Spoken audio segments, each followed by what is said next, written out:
Hello, my name is Inyeza, and thank you for visiting my channel today because I'm going to talk more about Tantra and in particular the specific magical practices employed by Tantrikas. And I'm going to talk about two main trends in Tantra and using information that I know from experience and some recent information that I found, or recent perspectives that I found from Phil Hine, who is an author of Chaos Magic books and aspects of Tantra, and just some general information that I found on the internet. So the two main trends of Tantra are the Tibetan trend and the Indian trend. The Tibetan trend is called the Vajrayana sect, and all of the Tibetan Buddhist cults in the inner mysteries of their path deal with tantric practices and tantric concepts. So the Dalai Lama, the great Dalai Lama, who's like a symbol of world peace all around the world, his spiritual practices are tantric. And especially for someone like him, since he is the leader, he is the Dalai Lama, he most certainly is engaging in the hieratic practices such as actual sexual working with the female Tantrika. Much like, what's it called? I think Padmasana. Padmasana is the Indian who brought Tantra to Tibet. So I'm going to read a little bit about some of the concepts or the specific practices the Tantrics that employed in Tantra. And the main three ones that I'm going to deal with in this video is Deity-Yoga,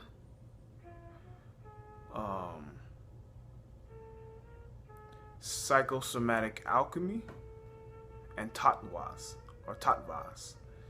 So first I want to deal with the Tattvas. In Tantra, you have something called the Tattvas, which is the 5 elements. And the reason why these are very important is because the mudras and the a lot of the deities are compositions of these 5 elements, and some of them are just might be a manifestation of one element, and one of them might be a combination of all of them. For instance, in the when you look at the Tetragrammaton of the Kabbalah, Yahweh, which is Yod-He-Vod-He in the Hebrew alphabet, is a composite form of the 4 elements. All 4 elements, and it doesn't even have the spirit element. Only Yeshua is a composition of all 5 elements because it's got Shu in there. So I'm going to read to you about what Deity-Yoga is. The most important aspect of the Tantric path is to use the result as the path. Or as magicians will say, fake it till you make it. Which means that rather than placing full enlightenment as a goal far away in the future, one identifies with the indivisible 3 Vajras, that is, the enlightened body, speech, and mind of Buddha. The practitioner focuses on and identifies with the resultant Buddha form or meditation deity, the Yidam, Tibetan or Sanskrit, Ishtadevata. Also, there's another interpretation.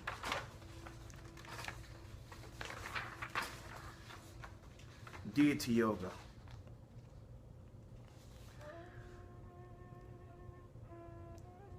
The purpose of Deity-Yoga is to bring the meditator to the realization that the deity and the practitioner are in essence the same, non-dual, The yidam generally appears in a mandala, and the practitioner visualizes himself or herself and their environment as the yidam and the mandala of their deity-yoga practice.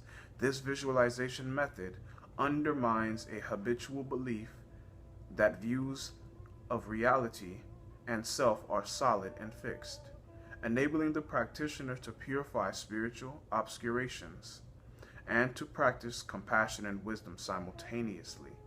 Deity-Yoga employs highly refined techniques of creative imagination, visualization, and photism in order to self-identify with the divine form and qualities of a particular deity as the union of method or skillful means and wisdom. As His Holiness the Dalai Lama says, in brief, the body of Buddha is attained through meditating on it. So as we see, the practice of Tantra, of Deity-Yoga rather, is the same thing as what we call theurgy, or what someone like Brother Panic will call self-deification. This is an age-old magical practice, and it's a very powerful magical practice because you are taking on the form of deity and becoming one with it. And in doing so, you are bringing about a psychosomatic alchemical change in your body and mind. Psycho relating to your mind, somatic relating to your body. Because if you meditate on the visualization of a deity, all deities are made manifest. All deities, Lakshmi, Krishna, Vishnu, Shiva, Brahma, Hanuman, Horus, Odin, Ishtar, all these deities, if you have noticed, they take on a physical form. The macrocosm is in the microcosm, meaning God has become a human. That's exactly what the Bible says. God loved the world so much, He gave His only Son. He gave His only soul. If you gave your only soul, clearly you're there with your soul. So the point I'm making is, when the Tantrika is meditating upon the form of the deity, they're going to experience a change in their physical body, and assuming the characteristics and attributes and ideas associated with such a deity, they will have an alchemical change in their mind. Their thought patterns on a subconscious level will be transformed if the practices underwent for an extended period of time. And that is psychosomatic alchemy.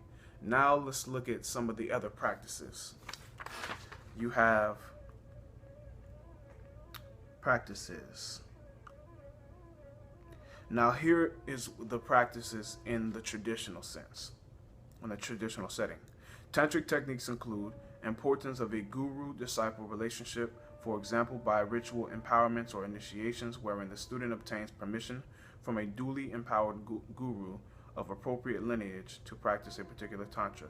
Now, as magicians, of course, we're going to discard that because we don't wait on anyone to tell us to be initiated or to give us permission, because the first guru, if there is such a thing, was probably initiated by their own inner experience or some sort of visualization they did upon nature and came upon an inner awareness, and then they began a tradition of teaching and then establishing a method or a system of building teachers to continue on the lineage. So it's very easy to understand that, and it's important to have that point put out there so that doesn't get confused. The second part is oral transmission given by a tantric master. These teachings are only given personally from teacher to student and are secret because they demand a certain maturity on the part of the student. Otherwise, they may have a negative effect.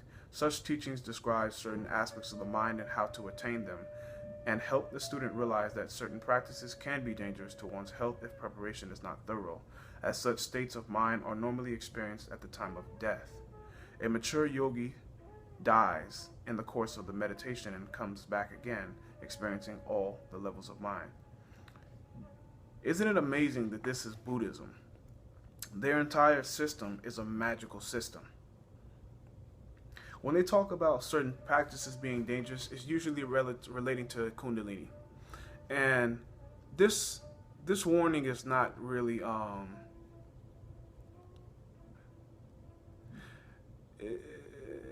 it's not really as superstitious as one might assume. It does have discomforting effects if you arouse the Kundalini without removing blockages in your chakras.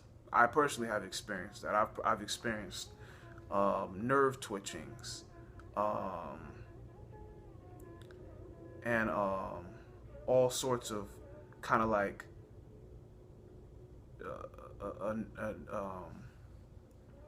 physical discomforts based upon arousing Kundalini without properly opening my chakras to let that energy circulate and flow. Now, I didn't die, of course. I'm fine. But the point is, since then I have decided to take on the practice of asanas, dealing with hatha yoga exercises such as dealing with postures, mudras, and pranayama, etc. So I can properly circulate the energy with the prana and work with the Kundalini and move it more circulatory throughout my body. Because yeah, you not activating it correctly could cause like heart damage and all types of shit. It's not superstition. They're just trying to help you out, to be honest with that one. So the third part is use of specialized rituals and symbols rooted in the Vajrayana cosmology and beliefs, repetition of mantras, use of various yoga techniques such as Trul Khor, and I will give a link to Trul Khor at the bottom. Trul Khor is a yoga technique that was designed for monks in the Himalayan mountains for the purpose of building up psychic heat that they would be able to meditate without discomfort in the snow.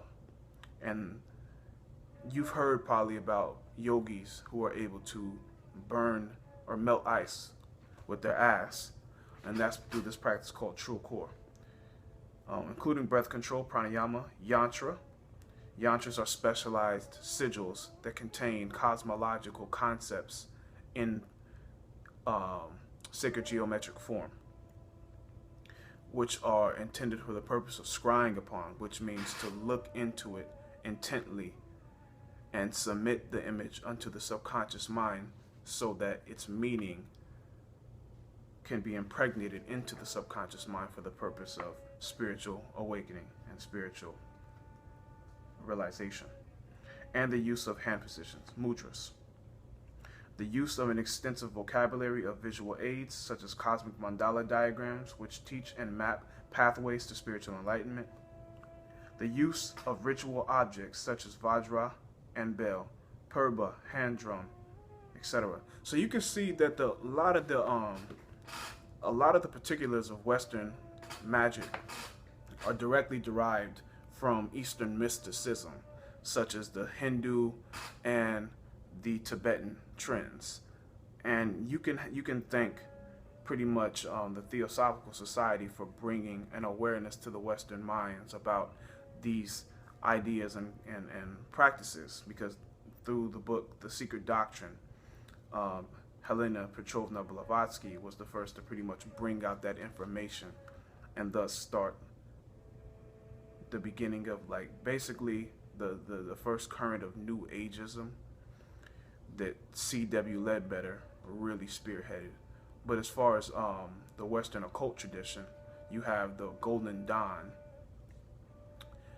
and the OTO, which is famous for its most infamous member, Aleister Crowley. So, what else do I want to share from this paper?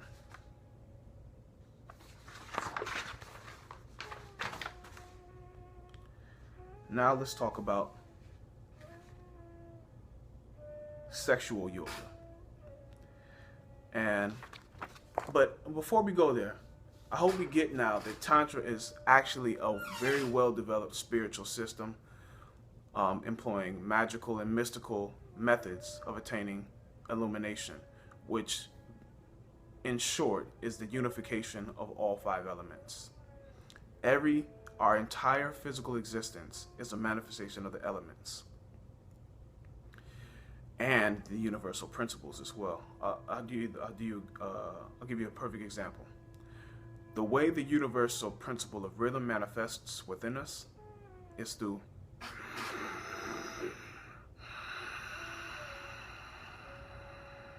inhalation, exhalation, as within, so without. So not only is that the Hermetic principle of rhythm, but it's also the Hermetic principle of correspondence. One thing corresponds to another. It's also the principle of polarity. The opposite of inhalation is exhalation. And this also, obviously, in terms of reciprocity, is the law of exchange. So if something is given, something must be received. It doesn't always have to be on the same level, but there has to be some sort of exchange of energy, otherwise there is imbalance. Now that's the metaphysical correspondence to what we are as in our physical form. But the elements manifest to us because physiologically we're made up of a certain amount of water. Obviously, as I just showed you, the air is manifest through the breath. The fire is physically in us as heat. And what am I missing? Earth, obviously, is our body. And the spirit is that mysterious element which only those who cultivate it come into knowledge of. So, just as this is the basis of mysticism, this is also the basis of practical magic.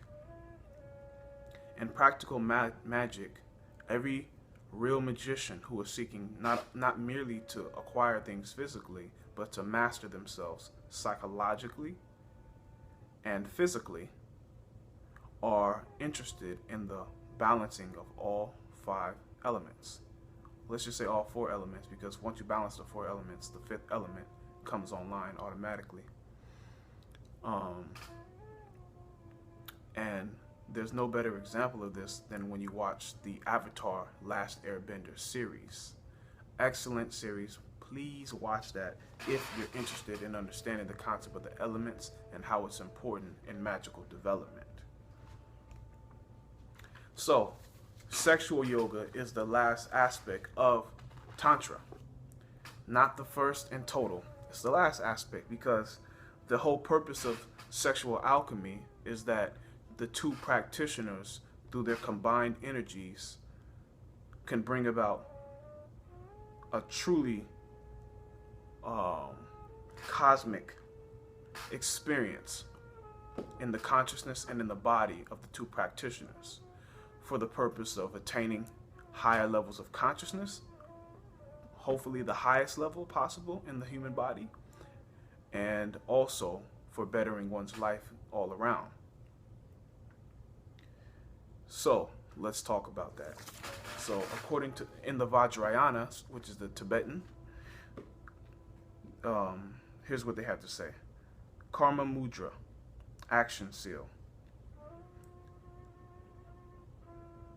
Kama Mudra, or desire seal, is sexual practice with a physical or visualized consort.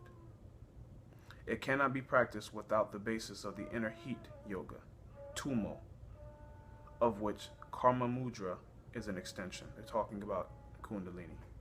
This sadhana, which means spiritual practice, is part of the 6 yogas of Naropa, Lamdre, Kalachakra, and Anu Yoga. The practice is represented in Yag Yum imagery. All traditions agree that qualified lay practitioners, including former monks who have given back their vows, can use physical consorts as the Vajrayana founders did.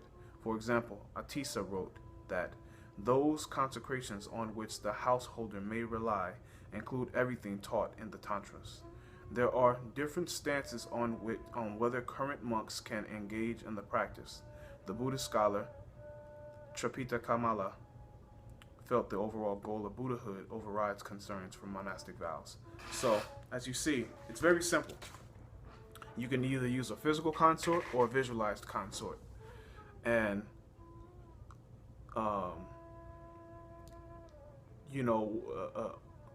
obviously they didn't explain what's going on in it, but what would happen typically is both practitioners would spend a certain amount of time with preliminary meditational exercises to get their minds in a state relative to whatever the ritual goal is. So they might both do, they might even both begin with hatha yoga exercises such as asanas, so doing postures, and they might do this. And what they would do to maximize the energetic effect is to do the same postures and do them at the same time as well. And then do certain mudras, then do certain meditations, especially using pranayama, i.e. breathing exercises to build up the life force energy. And then they may employ mantras together, and they may take on the position of the I think it's called Dharmakala, and that's the position of the Buddha sitting with the consort, and they may meditate together and vibrate the mantras together. So basically they're physiologically bringing about a psychic exchange between each other before they even engage in the sexual practice, because all those energetic elements must be present in the tantric sexual rite, in accordance with the methods and techniques of Tantra. Has nothing to do with anything moral or right and wrong. It's just in this particular type of sexual engagement, it's all about a union. It's all about a true I am you and you are me situation. It's the Ardharnishvara, the union of Shiva and Shakti situation. Or in the Tibetan tradition, you have Chakra Samvara and Vajra Varahi, also known as Heruka, which is Shiva, and Vajra Varahi or Vajra Yogini is Shakti. So, after you've done all that stuff, of course, then you would have a specific goal or aim. So let's say from a tantric perspective, because when you have a goal, you're going to do repetitious practices to achieve the same goal. So let's say that the ritual goal is to become Ardharnishvara, or the united form of Shiva and Shakti.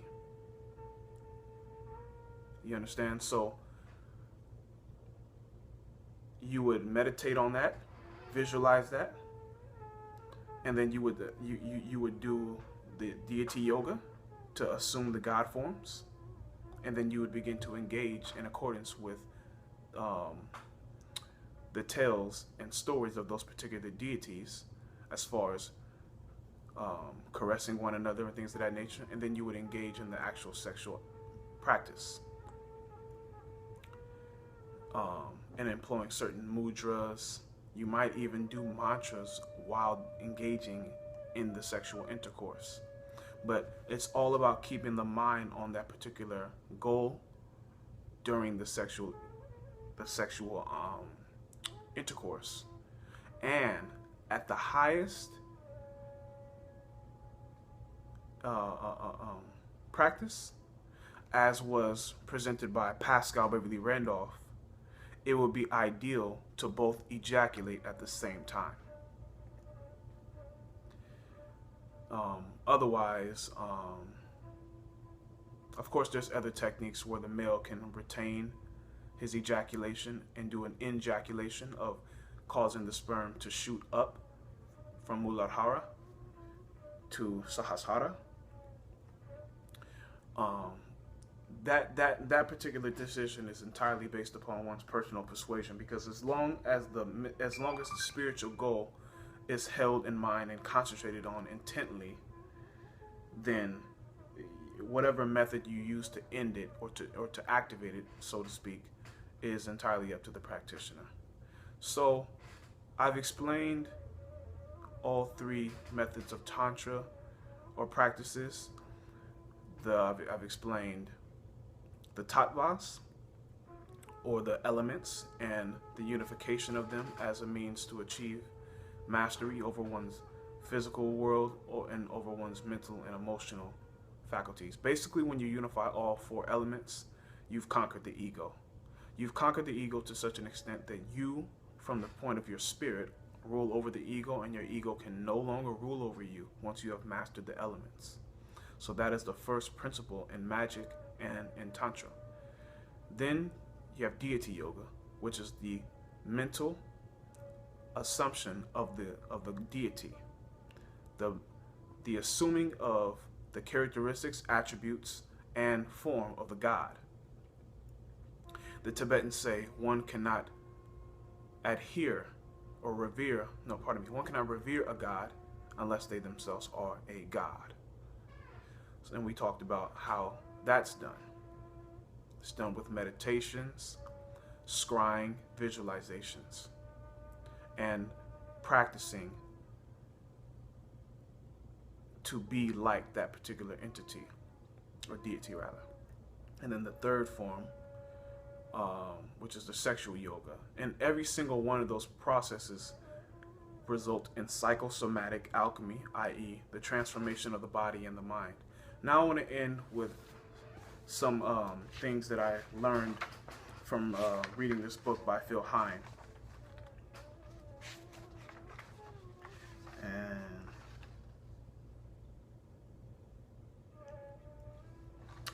because this will illustrate how very powerful Tantra is as an ancient system of magic, and how it's always been seen as taboo in comparison with the other predominant religions of the land in which it occupied.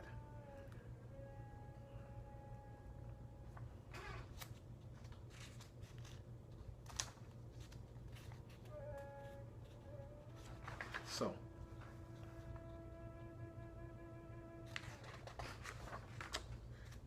just give me a moment here. It says this in chapter 3. It has been observed that Tantra is the Indian equivalent to Satanism, and that Tantra is opposed to the orthodox Vedantic culture in a similar way that Satanism is held to oppose Christian culture. While this identification may be distasteful to some readers, I would propose that this is entirely appropriate to consider if one considers how Tantra is viewed by the modern Indian authorities. Scholars, particularly those working in the shadow of Sir John Woodroffe, Arthur Avalon wrote this book right here, Serpent Power. Excellent book right here. Excellent book. It explains the chakras, and it explains the whole science of yoga, Kundalini yoga in particular. Have consistently attempted to banish the magical, superstitious, and sexual associations of Tantra, what Jeffrey Kripal, quite rightly in my views, terms its seediness, and elevate it towards being a respectable Sanskrit philosophy. Some writers, both Indian and Western, are, to this day, insisting that the lingam and the yoni have nothing to do with the penis and vagina. Moreover, Wendy Doniger O'Flaherty points out that whilst Tantra is a reality for its initiates, it is nonetheless a fantasy for most Hindus, a mythology of repressed desires used by Orthodox Hindus in a similar way that some Christians project a satanic mythology as a psychological dark mirror. Like chaos magicians, it is often difficult to obtain a consensus from Tantrics about any aspect of belief or technique.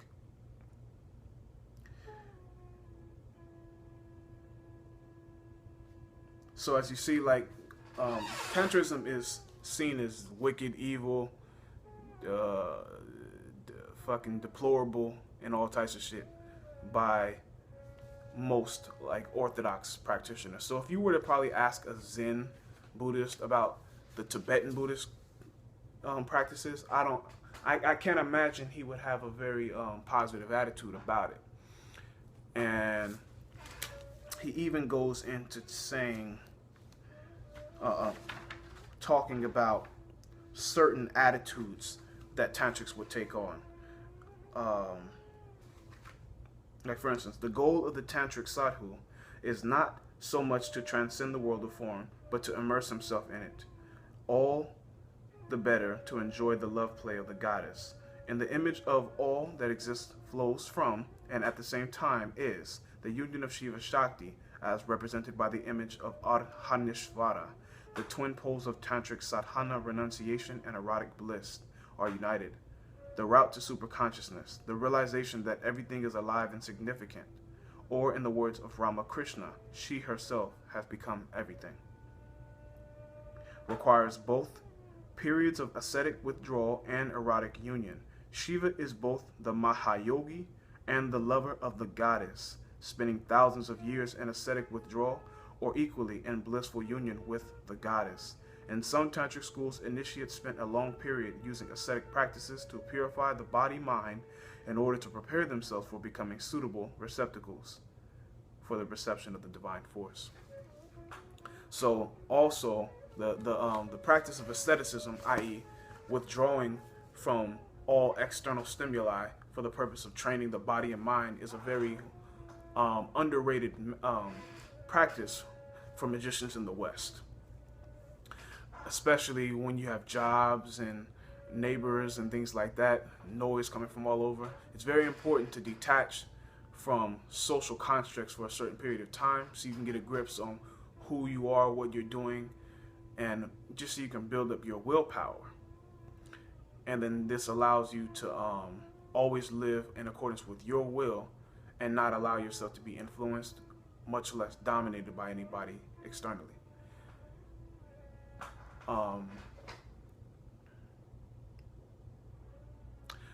One of the main things that ancient tantrics did was disassociate themselves from the norm. For instance, if you see wearing fancy clothes as upright and noble, they will wear dirty clothes.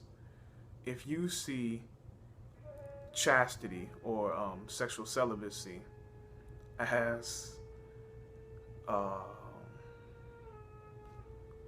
upright and noble, they'll masturbate in public. Now don't think this is just some tradition of debauchery and there's people just going around acting crazy. There's a method to the madness, and the method is personal. It's not a reaction necessarily. It seems like a reaction, but in actuality, we're talking about established morals and dogmas that these yogis and magicians were attacking externally as a means of attacking internally the ego, so that they can be sure that they are no longer identifying with these external concepts. I'll give you one last ritual employed by tantrics, and then I will end this video. Now this is a rather extreme one, and of course I don't think anybody in the West would probably do it, but if you did, have fun. So it's from, this is in the second chapter, and it's on page 10. It says, a more extreme form of ritual is related in Sudhir Kakar's Shamans, Mystics, and Doctors, 1991. This sadhana, or spiritual practice, directed towards a demoness named Karna. The sadhana, or the person practicing, is carried out over, the practice itself, is carried out over 3 days before the new moon. It requires 10 days of preparation and a further 10 days of ritual after the sadhana is completed. For 10 days, the practitioner abstained from all the sacred acts prescribed for a Brahmin. He did not clean his teeth, change his clothes, and use the same dirty plate for each meal. In the 3 days of the sadhana practice, the practitioner satisfies his thirst by drinking his own urine and satisfies his hunger by eating his own feces. On the first night of the sadhana, the practitioner locks the doors of his house. He lights 11 large oil lamps in his room. He wears a string of 54 bones which he has dug up from the cremation ground at night, and holds a similar string in his hands. Facing south, he begins to recite japa, a mantra, 115 times. He urinates and defecates without breaking the repetition, and rubs the shit and piss all over his body. Finally, the practitioner relates how he is visited by an attractive woman, 25 or 30 years old, completely naked. She sits next to him, fondles his penis, smears both their bodies with feces, and disappears when he has finished the recitation of the mantra. On the third day, she incited him to have intercourse with her. Upon commencing his final period of japa, she appears again, sits down on his lap, and defecates and urines all over him, again smearing his body with urine and feces. She then tells the practitioner, "Whenever I want intercourse with you, I'll come to you, and you will have to satisfy my desire. Whenever you ask a question, I'll whisper the answer in your ear." Kakar's correspondent writes that, as a result of this sadhana, he can no longer perform the sacred tasks and rituals of a Brahmin, but that his astrology business has boomed, due to the powers of the demoness in giving him knowledge of his clients' past and future, and in drawing more clients toward him. That's quite original, isn't it? And then here's what Phil Hines says. This ritual is interesting for several reasons. Firstly, it violently confronts and transgresses orthodox Hindu taboos concerning cleanliness and ritual purity. In fact, I would think it would have a similar effect on most Westerners. Secondly, this sadhana is based again on identification with the entity which is the focus of the practice. The practitioner behaves in such a manner as to become acceptable to the demoness, his practice culminating in a kind of heros gamos, which for the Brahmin is as shameful as it is to the ecstatic. The result of this sadhana is that while becoming prosperous, he effectively becomes an outcast in society. So you see, the Tantric mentality is very similar, if not the same, as the Gnostic mentality.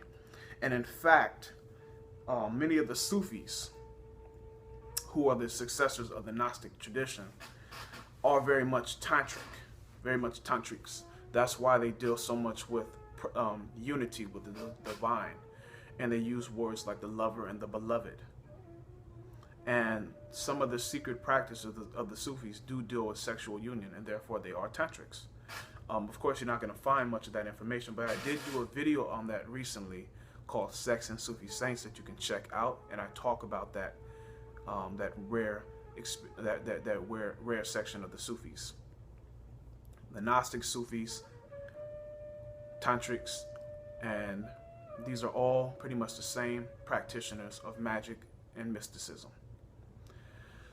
So that's all I had to share today about Tantra, the practices, Tattvas, elements, Deity-Yoga or self-deification, theurgy, and the experience of psychosomatic alchemy, which is the transformation of the body and mind as a result of continuing with these exercises over a certain period of time, or it could be instantaneous depending upon just your disposition. So I want to thank you for watching today.